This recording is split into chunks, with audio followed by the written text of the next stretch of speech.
Good morning, good evening, good afternoon, and good night, wherever you may be.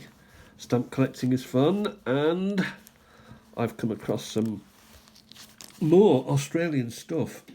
Australian sheets, no less, with stamps upon them, hinged onto album sheets, with the occasional bit of writing to boot. 1961 Australian Antarctic Expedition. Mawson, that is. And it's been put on here, and then this has been stuck onto, well, you know what it is. So there are more sheets in there, which I thought I would have a look at for the first time with you. And hopefully, what I'm looking to do is see if there's any spares or things that I can use to fill out my Australian stamp album. But we'll have a look at some of the stamps anyway. These Environment Conservation Technology 1988. Penguins, I don't believe I've got those. Grey-headed albatross. And a lady taking photographs of them. Stuff that you use on expeditions to look at things, to measure things. 1984 stamp. Australian Antarctic Territory. It's not always snowy there, as you can see. Icebergs. The sun is shining there. It does shine there. In fact, it shines there 24 hours a day, but only half the year. And then we've got Collect Australia stamps cancelled for the 25th anniversary of the Antarctic Treaty of 1986. So that would make the stamp pretty modern, I think. So that's there. We'll have to pull these out a little bit. Victoria, which was a state of Australia in its own right, self-governing, etc., had its own governor up until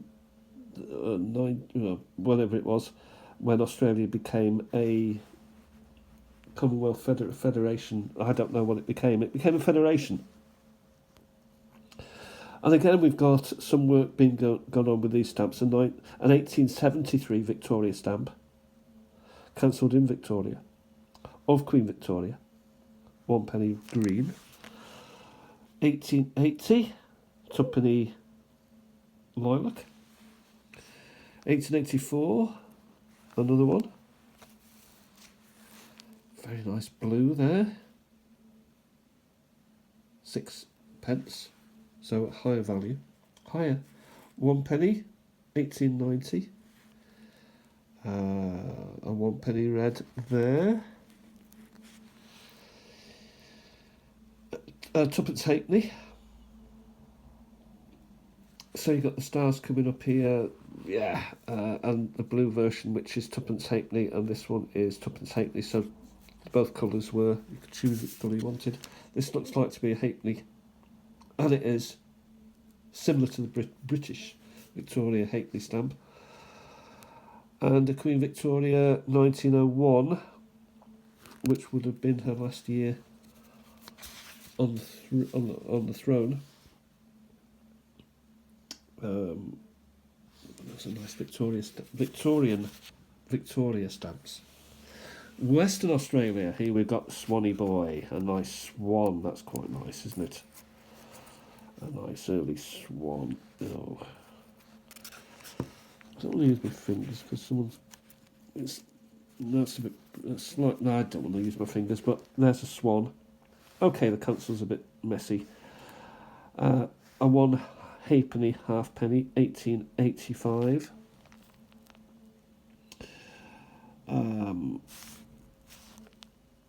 Here we've got a nice PO cancel there. 1 penny red. Here we've got another swan. Postage 1 penny. And back to the tuppenny green, not back to it, but tuppenny green. Then we've got a nice swan here, tuppence, and tuppence halfpenny. So quite a nice little collection by the guy. So 1901, I think somebody may have half-inched something along there, I don't know. But well done for that. Now into Australia proper. Kangaroos, penny, tuppence, classic stamps, classic. Sixpence, ninepence, 1 shilling Wangaroo. What about that, eh? 1913. So this is when Australia was a country as a whole and was delivering its own stamps to the population. Though the other state stamps would still count as stamps. Here we've got the king. He was actually a little bit put out by these being the very first Australian stamps. He thought he should have been on the first one, so they stopped. Well, I'm not saying they stopped doing these, but they banged out some of him to keep him nice and happy. Here's Sydney, a nice Sydney Council sock on the nose, some may say. It's not quite, but yeah. Penny halfpenny. So some nice examples here of the many King George the V stamps of 1914. You see, it's a year after. So that's quite lovely. Continue. Yeah, we go into the future. So a Wangaroo and Queen Mother. George the Sixth. Nothing too exciting there. It's quite nice.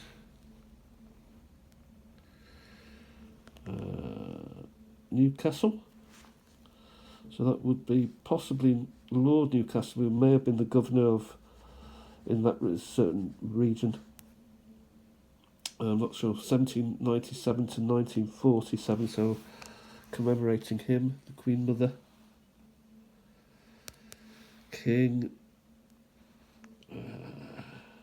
Hargraves, explorer, and these here, King coming to the end there, looking old and grey, and then 10 shillings postage and a postage due from 1909. Very nice. We've still got these, so we'll pull some of these out. We'll pull all of them out. We'll hurry up a little bit. That's a classic one, that bird. And kookaburra, possum, possibly, and bird. Shilling. The fruit. These are all classic stamps. Look at this, the Melbourne Cup. 60.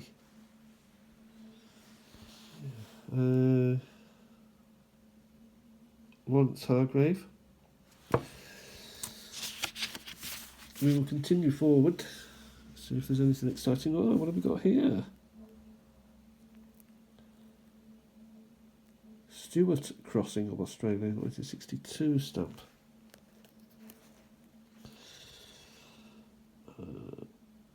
Mitchell's Exploration. Let's look those up.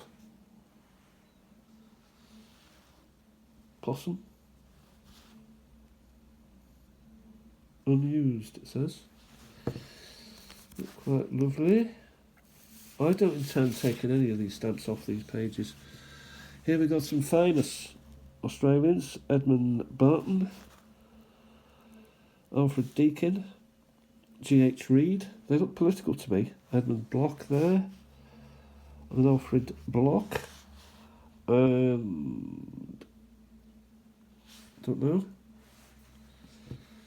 Okay, nothing too exciting. Christmassy stamps here all over the place.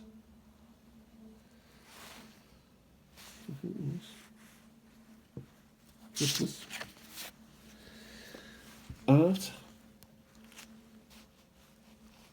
I think these are the two most common of the Australian art stamps. Also these here, the very commons. I haven't got this Cook stamp. I've got neither of those.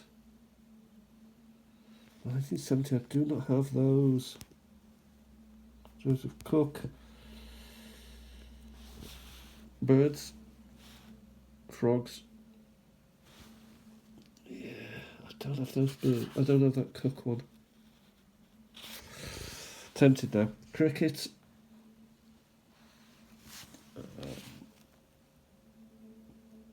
Australia Day. Whack It, 1941. Nomad, 1975, so aeroplanes. Of course you need aeroplanes over there. They're used like cars over there.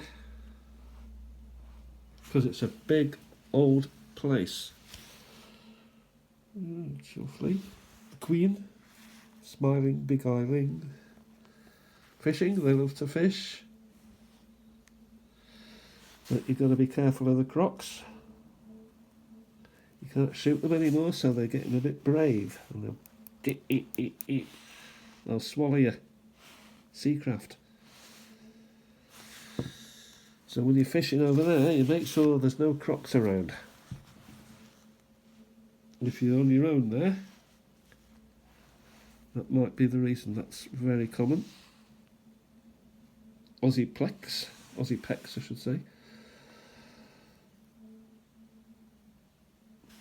Yeah, so we're in the modern era. I like the early ones best, I must say. I've got to be honest with you, I do like the oldest stamps. Though these, I like these little ones too. Nice and shiny. Coral sea, the coral hopper. The tasselled anglerfish. Red handfish. All these species were unknown. They were coming across critters that no one had ever seen before.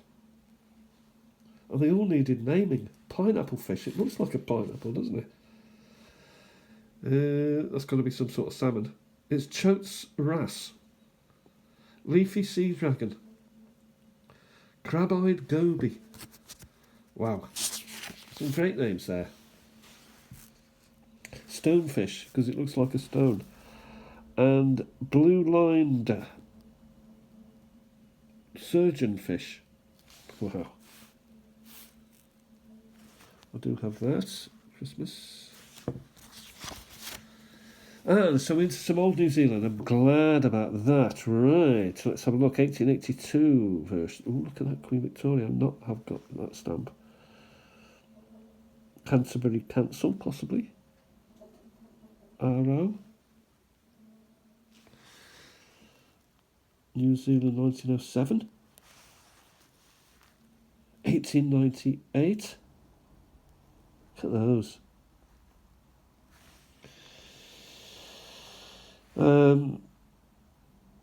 Edward the 7th, 1909. Some nice Georges there. Don't have many, if any of those. A nice war stamp, 1915. Overprint. 1920 cancel.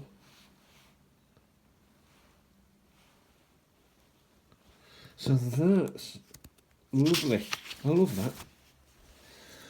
And then modern New Zealand, which is plenty full of flowers and beautiful things. A very gentle country.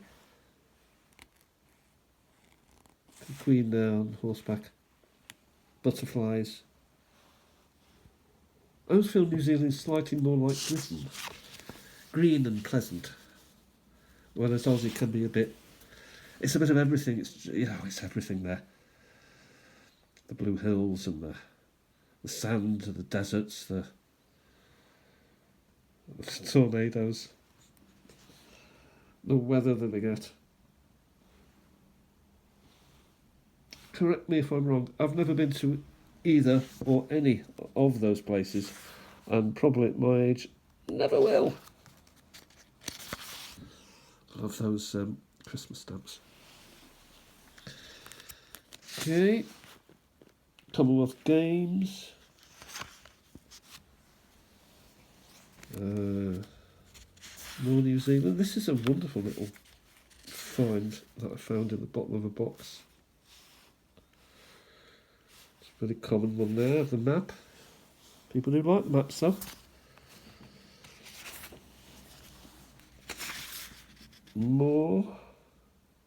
Here we've got a Maori. We had a look at an Australian Aborigine yesterday. Oh, look at that. Antarctic research belongs in my Antarctic collection. Am I going to nick it? Am I going to reef it out? No, I'm not. I always complain when I get books and albums that have had stamps removed, and I shouldn't really do the same. So that is it. I think you'll agree with me. That's quite a nice little find. Some earlyish ones, some nice early ones, and some examples. And the history around both Australia and New Zealand is covered really well with stamps. We forget sometimes that we can learn a lot about the country, and we can do a lot of digging around the people. The centenary of Fielding. So what did he do in 1881? I don't know. He's a Lieutenant Colonel W.H.A. Fielding. I don't know what he did, but maybe I'll look him up. Maybe I won't. Borough of Fielding. That's an example of what can be done with owning stamps. Have a fantastic day, everybody. Hope everyone's feeling okay. Thanks to everyone who posts and everyone who puts their videos up. I'll talk to you soon. Bye for now.